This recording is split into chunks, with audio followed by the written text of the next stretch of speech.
Kembali di kabar pagi pemirsa, Presiden Joko Widodo dan Ibu Negara memulai kunjungan ke 4 negara. Pada minggu petang waktu setempat, Presiden dan rombongan tiba di Bandara Franz Josef Strauss, Munchen, Jerman.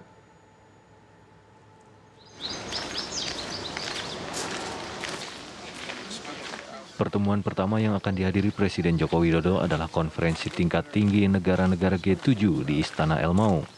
Senin pagi hingga petang, Presiden akan berada di Istana Elmau untuk menghadiri beberapa pertemuan, termasuk pertemuan bilateral dengan Kanselir Jerman Olaf Scholz. Setelah pertemuan G7, Presiden akan melanjutkan perjalanan ke Warsawa, Polandia, guna melanjutkan perjalanan ke Ukraina, Rusia, dan Uni Emirat Arab.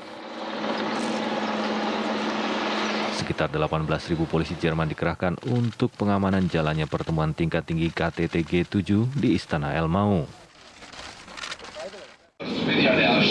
Hari-hari menjelang pelaksanaan KTT G7, sejumlah jalanan dari dan menuju Istana Elmau, bahkan keluar masuk kota, ditutup. Tahun ini bukan pertama kalinya KTT G7 dilaksanakan. Tahun 2015, kota ini juga dijadikan lokasi KTT G7. Akibatnya, selama pelaksanaan KTT G7, sekolah terpaksa ditutup dan warga sulit bergerak. Dari Jerman, Miranti Hisman, TV One mengabarkan.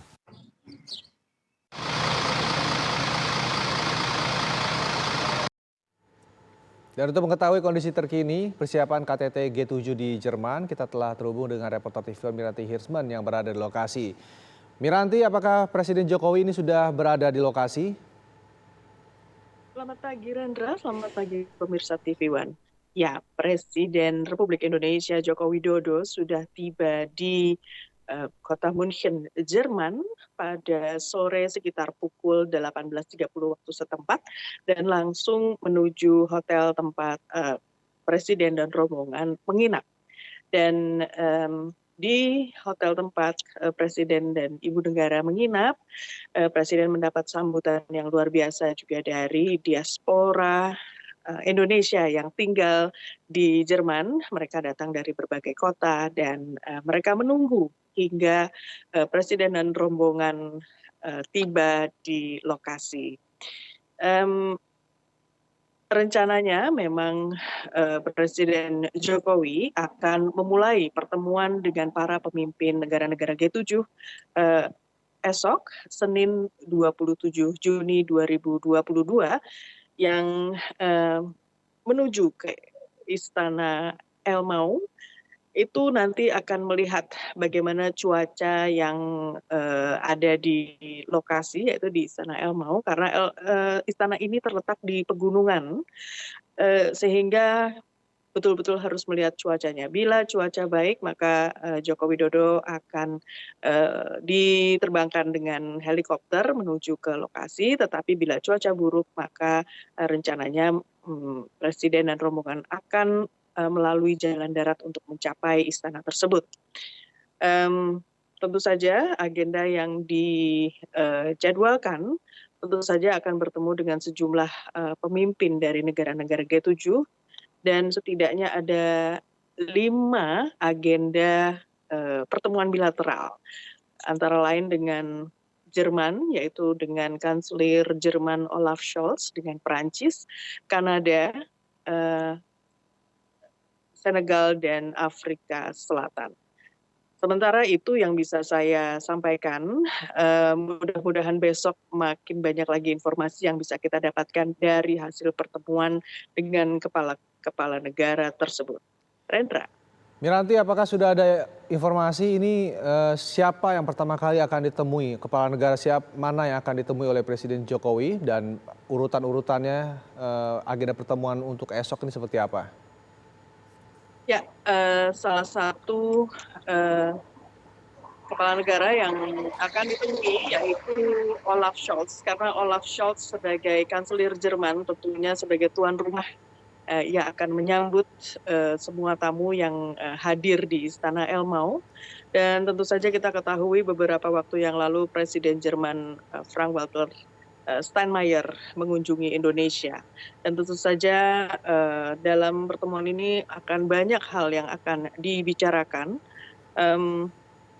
Kita ketahui bahwa tema G7 ini sebetulnya ada 4 yang utama, yaitu ketahanan pangan, keberlanjutan energi atau bagaimana mengatasi krisis energi saat ini, pemulihan ekonomi, dan terutama pasca pandemi COVID-19. Tentu saja Presiden Joko Widodo sebagai juga memegang presidensi G20 akan membawa berbagai agenda dalam pertemuan G7 ini yang diharapkan tentu saja juga akan menyukseskan pertemuan tingkat tinggi G20 di Bali pada akhir tahun ini. Rendra. Miranti, lalu bagaimana dengan antusiasme masyarakat sekitar atau warga di sana terkait dengan acara ini dan juga bagaimana pengamanan jelang dimulainya acara? Ya, saat ini seperti Anda lihat, saya berada di kota Garmisch-Partenkirchen. Memang Garmisch-Partenkirchen ini lokasinya sangat terpencil di kaki gunung dan memang saat ini ada sekitar 18.000 polisi Jerman yang dikerahkan untuk mengamankan acara KTT G7 ini. Pengamanan memang banyak lebih ketat dibandingkan dengan pelaksanaan saat G7 yang diselenggarakan tahun 2015. Tentu saja banyak pertimbangan polisi Jerman mengapa pengamanan begitu ketat sehingga bahkan bagi kami wartawan mengalami banyak kesulitan untuk mencapai berbagai tempat karena bis lokal atau shuttle ditiadakan begitu ya. Salah satunya memang alasannya karena tidak ingin memudahkan para demonstran gitu untuk mencapai beberapa titik. Tetapi ini malah membuat media dan delegasi kebingungan bagaimana mencapai beberapa tempat atau lokasi yang disediakan untuk G7. Dan memang di berbagai perbatasan di Jerman, terutama perbatasan antara Italia Jerman dan Austria Jerman sangat diperketat bagi kendaraan yang masuk melalui jalur-jalur darat, semua harus melewati berbagai checkpoint. Begitu juga jalur-jalur untuk masuk ke desa ini, ke Garmisch-Partenkirchen ini, setidaknya ada 3 pengecekan yang harus dilalui dan semuanya harus memiliki ID, tinggal di sini, atau memiliki badge begitu untuk kegiatan G7.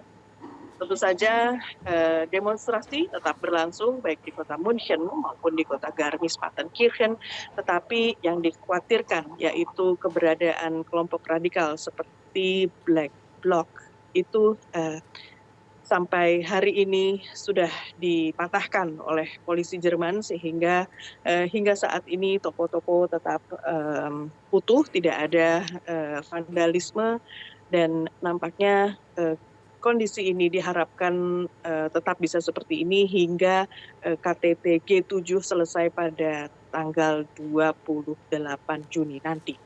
Rendra. Lalu Miranti, apakah ada agenda lain dari Presiden Joko Widodo selain pertemuan G7 ini?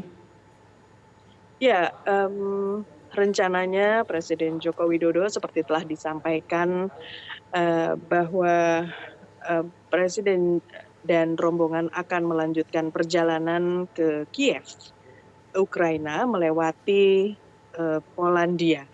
Tetapi bagaimana moda transportasi yang akan digunakan oleh Joko Widodo sampai saat ini hanya disampaikan bahwa mereka akan menggunakan kereta api di sebagian jalur yang akan dilewati karena memang ini adalah pertimbangan keamanan kalau kita melihat bagaimana kondisi antara Polandia dan perbatasan Ukraina.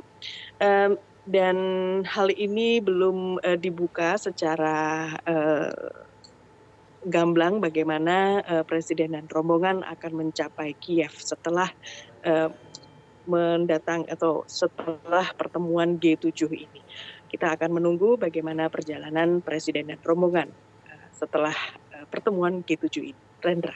Baik, terima kasih Miranti Hirsman mengabarkan langsung dari Jerman. Selamat bertugas kembali. Dan pemirsa, Sama-sama Rendra.